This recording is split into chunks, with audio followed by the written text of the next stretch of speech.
Aš Igoris, perku ir parduodu automobilius jau 10 metų.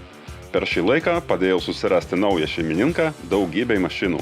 Kadangi tiek pat laiko ir filmuoju, nusprendžiau savo patirtį apjungti vienoje laidoje. Pirmame jos epizode žadėjau su jumis pasidalinti savo senos Audi 100 istoriją. Šį kartą papasakosiu jums apie šį modelį plačiau.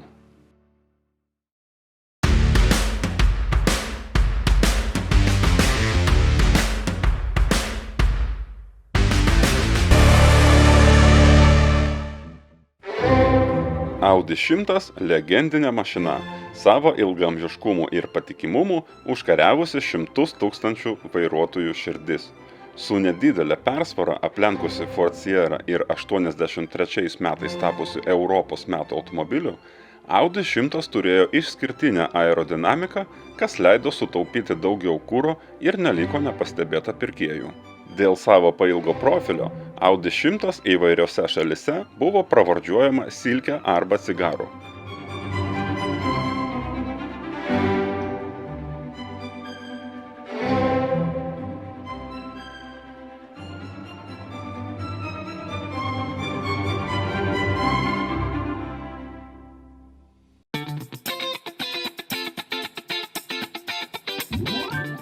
Audi 100 C3 kėbule buvo gaminama nuo 83 iki 90 metų.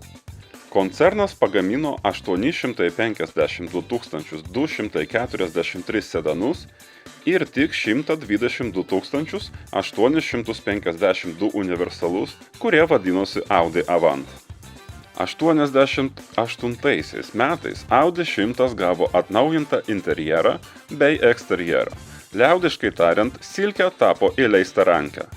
Atnaujintas modelis gavo dureles su įleistomis rankenėlėmis, nuo bamperio iki šono apdailų dingo chromas, o atnaujintame salone pasikeitė priekinė panelė, sėdynės bei durelių apdaila.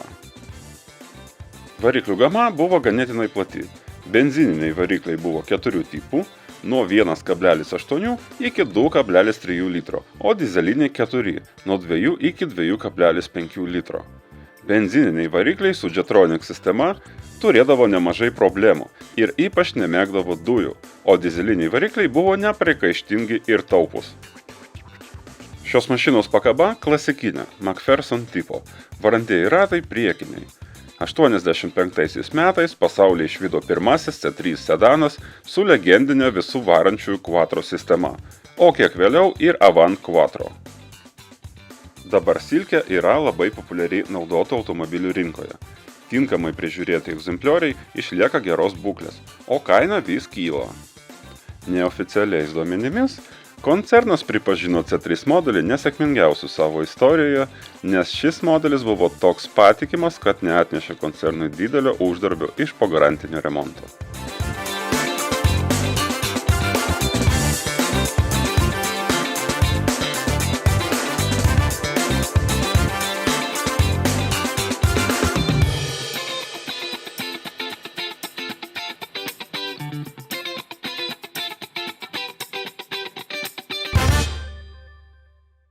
Dabar atėjo laikas papasakoti apie mano silkę.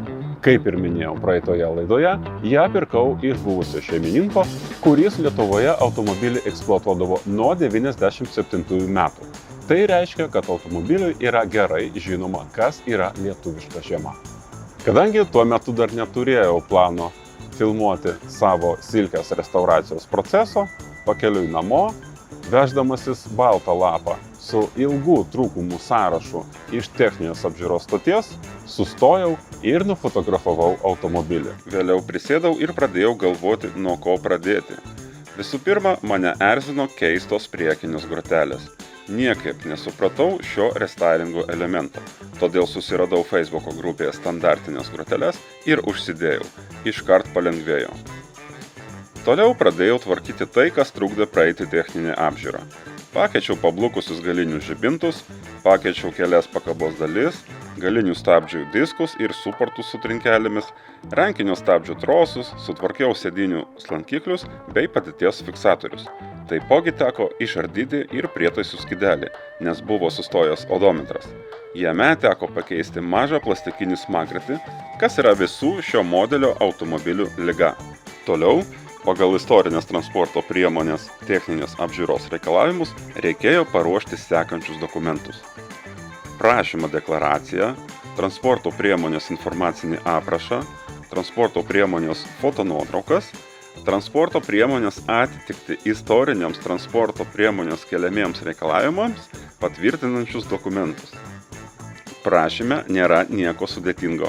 Jame jūs patvirtinate, jog jūsų transporto priemonė yra ne mažiau kaip 30 metų, iš kurių 15 ji turi būti nebegaminama.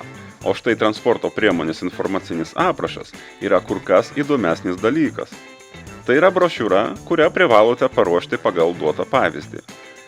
Lentelėje būtina su 100% tikslumu aprašyti visus reikiamus parametrus. Nuo variklio darbinio tūrio, galios, cilindrų skaičiaus iki žibintuose esančių lempučių skaičiaus, tipo, kiekio ir jų galingumo.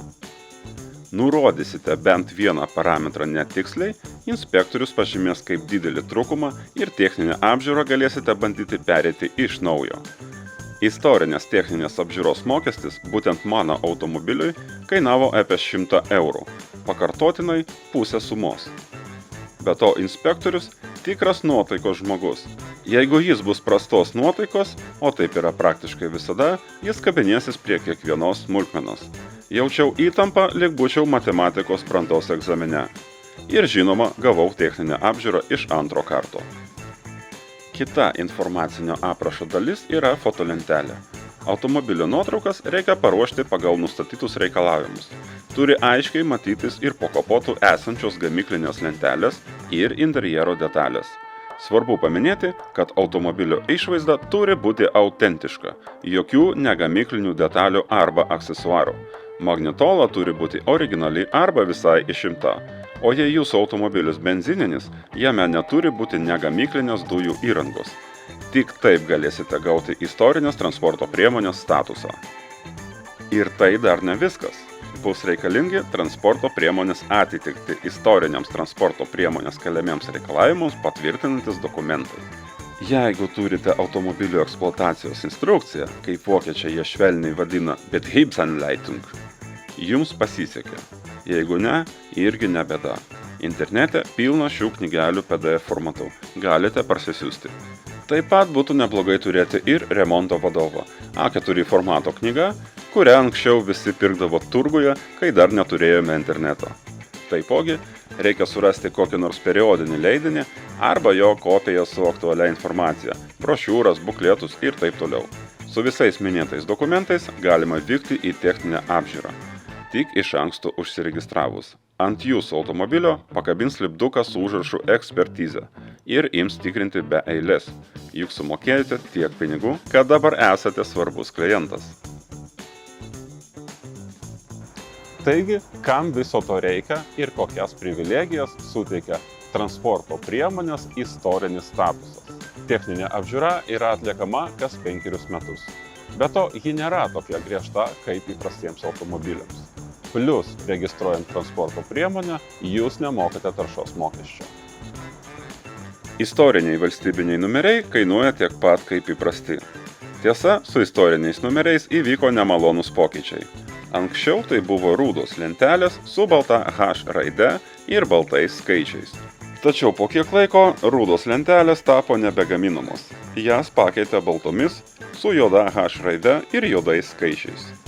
Apie tai sužinojo insideriai, prisipirko rudų lentelių prieš pat jų gamybos nutraukimą ir dabar mažiausia suma lentelių turgelėje, kurios prašoma už senasias lenteles, yra 500 eurų.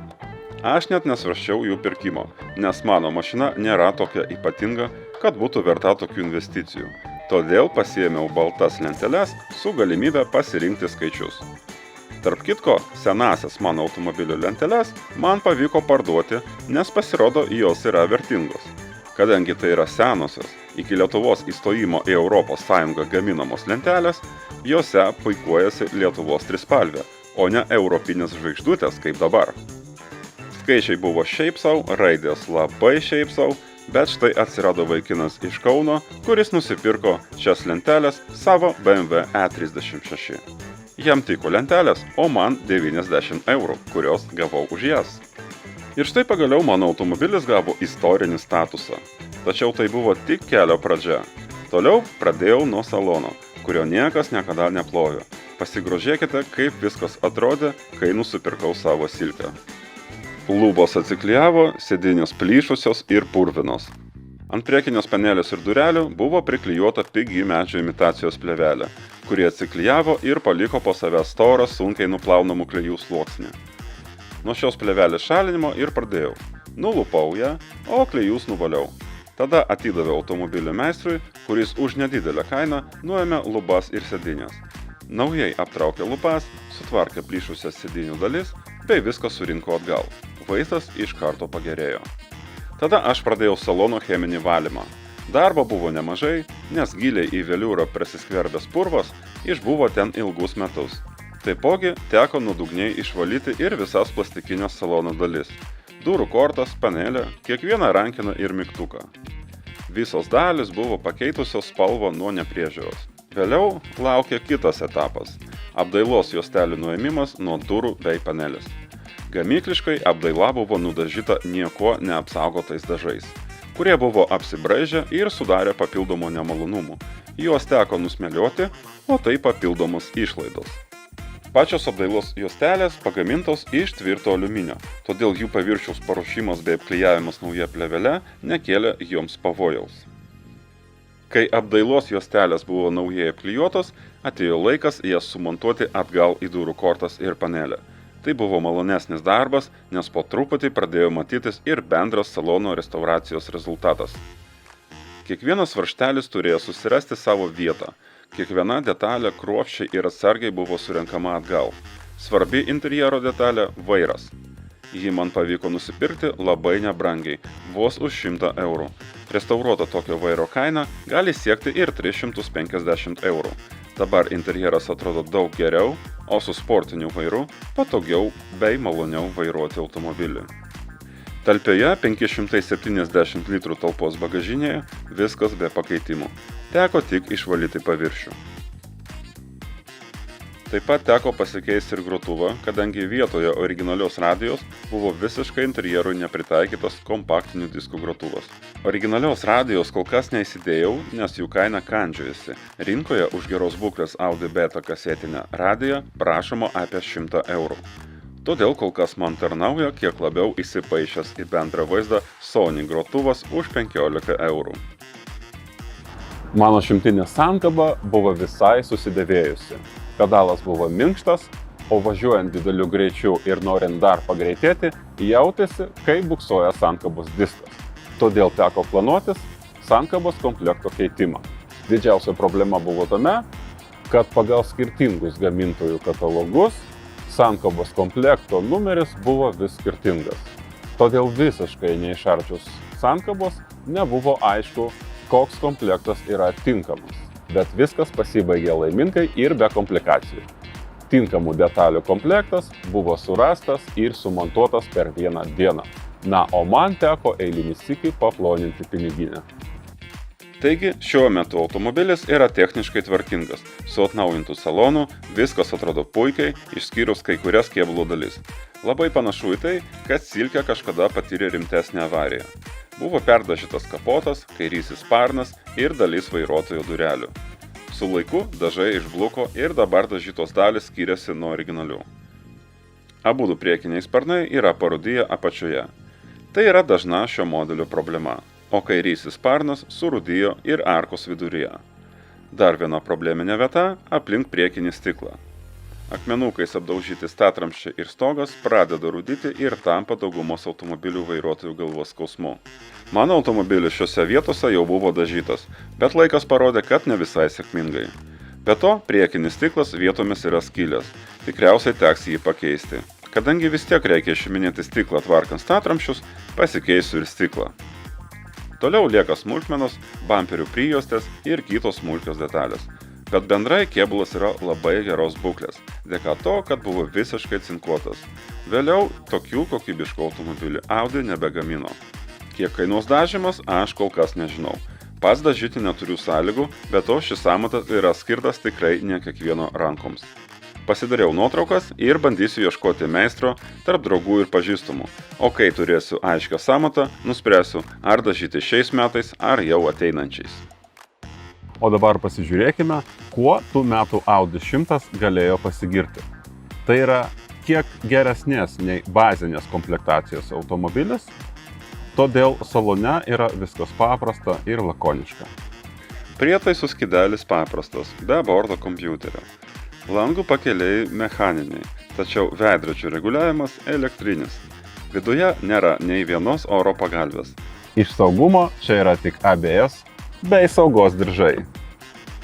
Centrinėje konsolėje mygtukų yra nedaug. Pats salonas yra kiek įdomesnis. Šviesaus veliūro su rekaro sėdynėmis. Priekyje ir gale, nepriklausomai nuo komplektacijos, visada būdavo peleninės. Tais metais taip ėjo. Rūkančiųjų paketas už atskirus pinigus dar nebuvo išgalvotas. O štai oro pagalvėmis už papildomą mokestį automobilis galėjo būti komplektuojamas. Garso izoliacija gera, salono detalės yra kokybiškos, triukšmo neskleidžia, laikui bėgant niekas nenusitrina. Vienintelis trūkumas, kaip ir minėjau pradžioje, nekokybiška lubų medžiaga, kuri atsiklijuodavo. Tačiau būdavo ir versijų su kietosiomis lubomis, kurias buvo galima net plauti. Važiuoklė yra labai patikima, mašina yra labai stabili kelyje, vairuoti ją yra vienas malonumas. Kai su ją važiuoji, džiaugiasi šeima. 2 litrų 74 kW turbo dizelis užtikrina puikią dinamiką. Atliekant lenkimo manevrą, jūs jausitės absoliučiai užtikrintai. Kuro sąnaudos mišrių ciklų yra tarp 7 ir 8 litrų 100 km. Kuro bako talpa 80 litrų. Taigi, su pilnu baku galima tikrai toli nuvažiuoti.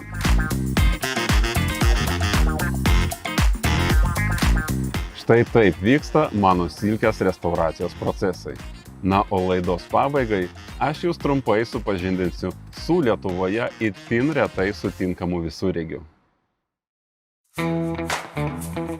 Mano laidos svečias įdomaus dizaino amerikiečių rinkai skirtas automobilis. Daugelis jūsų tikriausiai tokios mašinos net nematėte.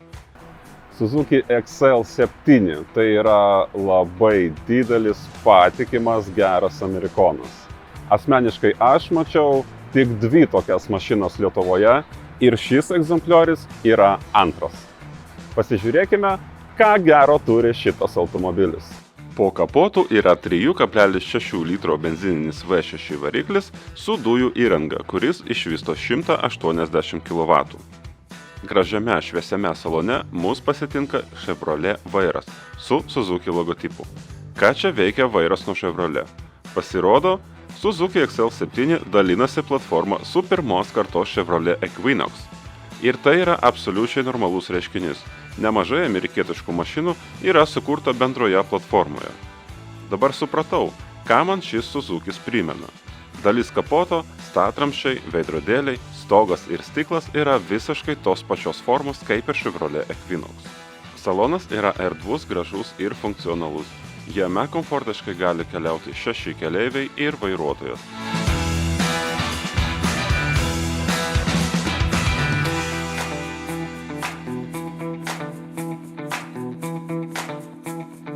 Įdomiausia šio automobilio dalis yra jo transformuojamas salonas.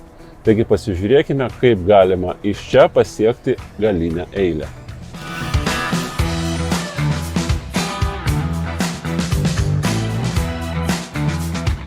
Atlenkiu galinės eilės sėdynę ir štai, gale yra 2 patogios vietos. Aišku, bagažinėje lieka visai nebedaug vietos daiktams, bet keleiviams sėdėti tikrai patogu. Tokiu pačiu būdu patenkame į galinę eilę ir iš kitos pusės.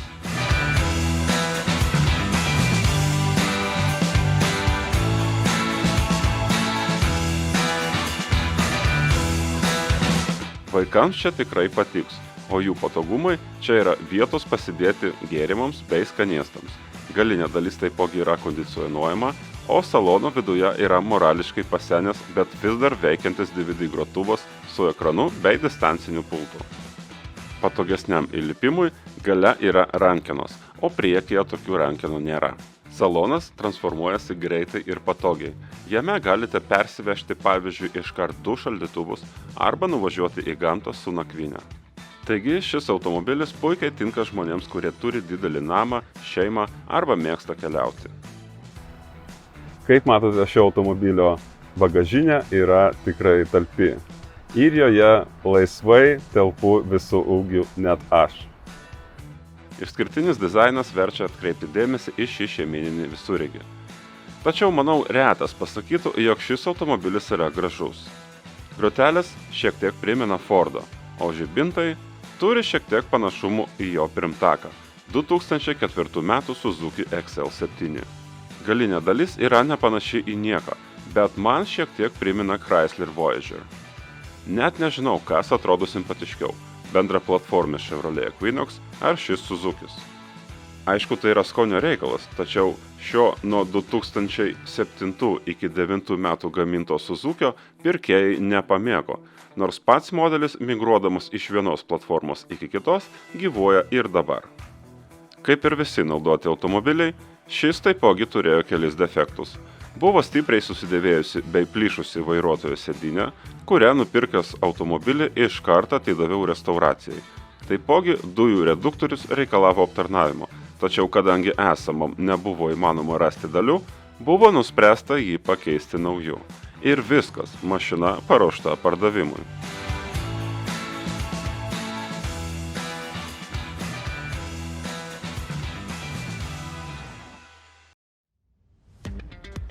Kelyje Suzuki XL7 yra minkštas, garso izoliacija gera, variklis galingas, vairuoti tikrai malonu. Tačiau šis automobilis yra skirtas tik ramiam važinėjimui. Jo pakaba yra tokia minkšta, kad staigiai manevruojant automobilis stipriai linguoja. Važiuoja šis amerikietis tikrai minkštai, komfortiškai ir maloniai. Už tai aš ir mėgstu amerikietiškus automobilius. Garso aparatūra skamba gražiai, valdymas yra paprastas. Pasivažinėjęs po miestą ir už jo ribų, aš supratau, kad šis automobilis man tiesiog patinka. Taigi bendrai, tai tikrai nėra miesto mašina. Tai užmiestyje gyvenančio žmogaus mašina, kuris į miestą užsuka tik trumpam. Aš pagalvojau, kad visai pasilikčiau savo šį automobilį, jeigu jis būtų juodas.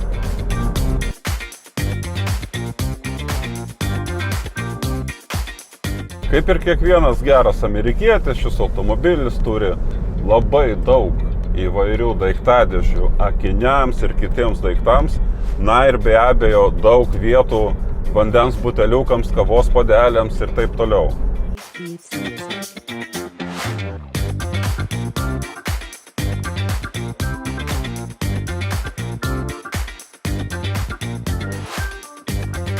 Atsižvelgiant į šio automobilio tikrai nemažus gabaritus, jam labai trūksta parkavimo jutiklių, tiek priekyje, tiek ir gale.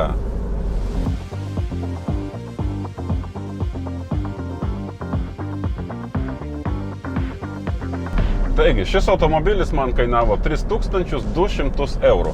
Bendros investicijos sudarė lygiai 300 eurų. Pasidomėjęs, kiek vidutiniškai prašoma už panašių metų 7-vietį visureigį, nustačiau gan optimistišką kainą – 5200 eurų.